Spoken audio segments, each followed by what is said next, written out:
Good afternoon. This is Ali from the IT service request team. Currently, I am working on opening this Dell Optiplex 3070 i5.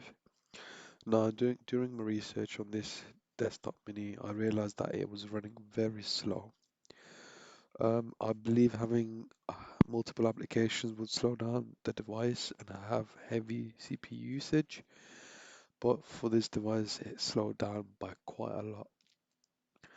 Now, to deal with this, I am replacing the older RAM on this device with a newer one.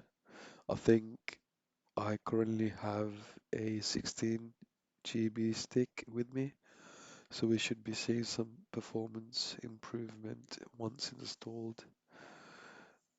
Just let me just take out the older one.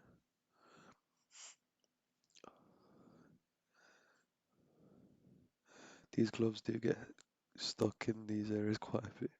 Now, I've taken the older one out and I'm just gonna be putting the newer one in.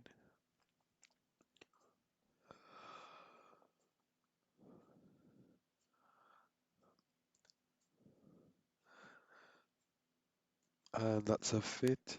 Great. That's gone in there. So now I will screw this all back up and turn it on for a test run to see how fast it is now.